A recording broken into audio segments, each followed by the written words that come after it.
Et on est bon là? Bah, de toute manière, ça passe pas. Ouais, c'est sûr.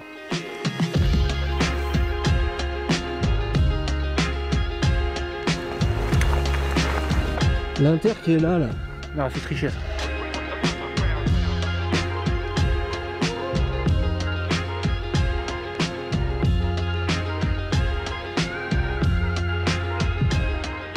Allez, salut, on est de retour sur Full Attack pour les essais de la gamme Santa Cruz Gravity. Cette fois-ci, on passe aux mulettes.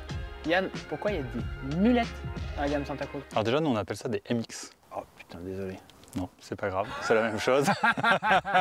Il y a des mulettes parce que dans la gamme, on veut offrir des vélos pour tout le monde.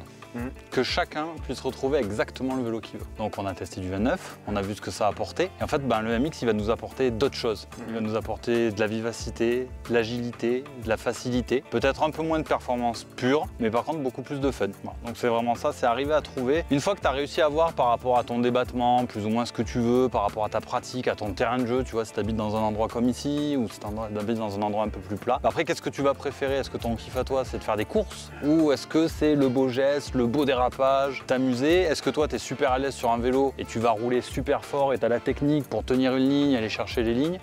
Ou au contraire, est-ce que tu te dis, ben ouais, j'ai envie de progresser et j'ai envie que le vélo, il m'aide à trouver le flow? Écoute, ça tombe bien ce que tu dis parce que ça rejoint ce que j'ai trouvé moi à l'essai sur les 3 mulettes. Alors les 3 mulettes, c'est le Nomad, le Bronson, le 50-10. On va mettre une fois de plus les pieds dans le plat, voir ce que ça dit en vrai, quoi. Allez, c'est parti.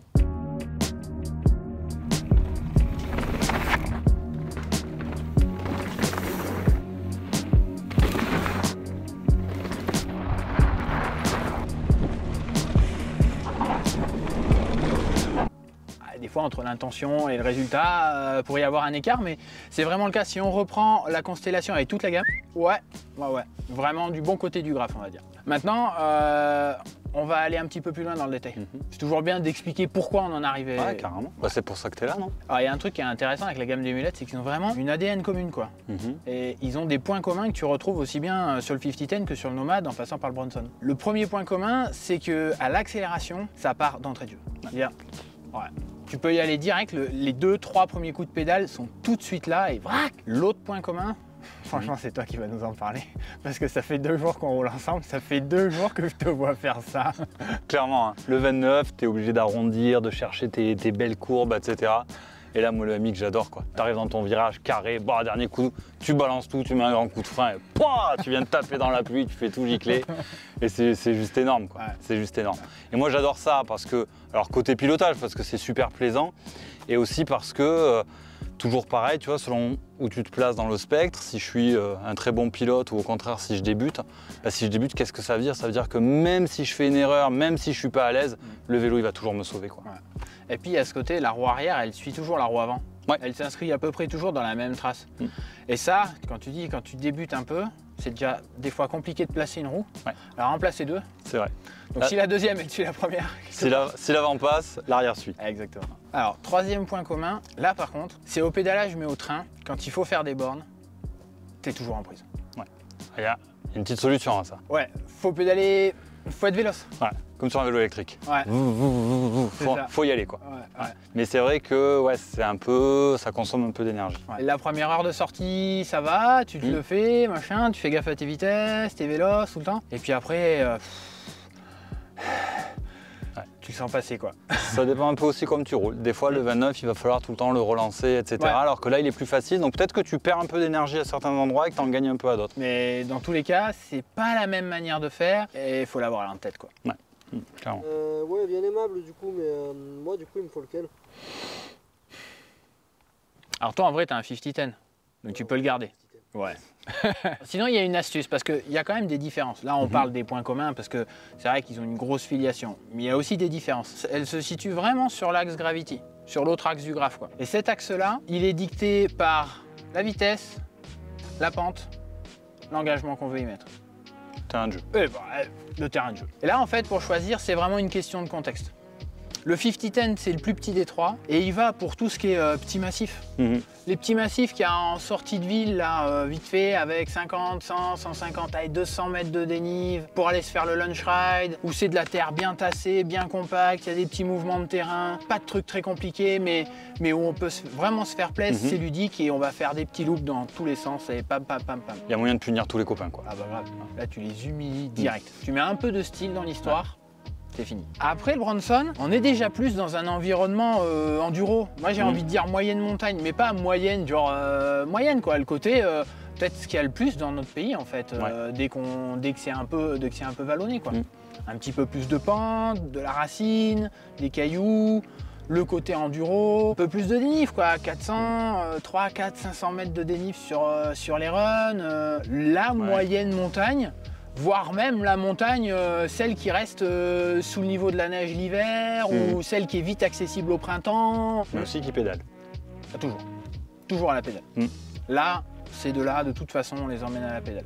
Et après le nomade, là on est dans la montagne, mais dans la montagne la vraie quoi. Là, voilà, celle qui engage, celle qui va encore plus vite, celle qui frappe, celle qui saute, celle qui saute loin, longtemps, celle qui se fait un peu en navette, celle qui se fait en cabine. Ça pédale un peu moins, mais il peut quand même pédaler.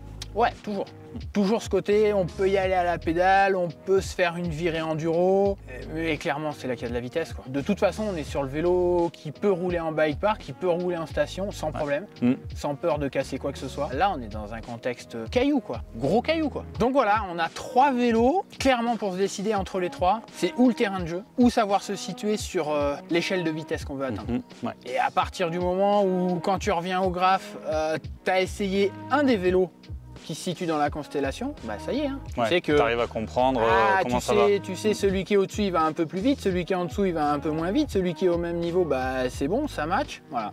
T'as plus qu'à faire ton choix. Il n'y a plus qu'à. Alors des fois, à l'essai aussi, ce qui est bien, c'est de recouper les impressions avec d'autres infos un peu plus cartésiennes. Et là, pour le coup, on en a eu, on a discuté avec Kiran, on a discuté des cinématiques. Et dans ce qu'il nous a dit, on a trouvé des choses qui confirment un petit peu ce qu'on a ressenti sur chacun des vélos.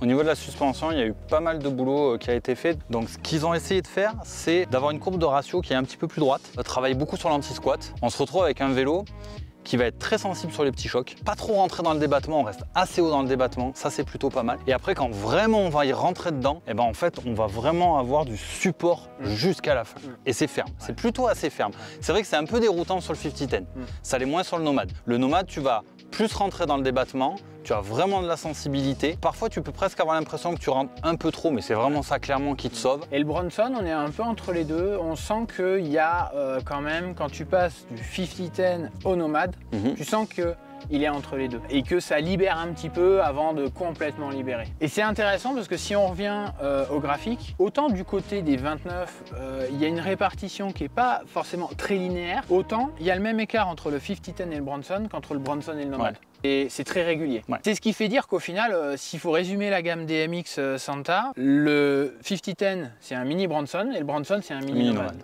Ouais, c'est un peu ça. Voilà. Quand on a dit ça, on a tout dit. C'est peut-être les deux vélos qui, sur le papier, se ressemblent le plus. Et en vrai, quand tu les mets face à face sur le terrain, c'est là dans la gamme où il y a le plus gros gap. Ah, tu vois, il monte au train, puis il est obligé de se mettre vraiment sur l'avant du bec. Je sens que la position, elle est complètement différente. Là, non, là vraiment, ce qu'on peut voir, c'est l'amplitude des sauts que tu vas chercher avec chaque vélo. Ouais, c'est pas les mêmes. Il commence à sender des trucs.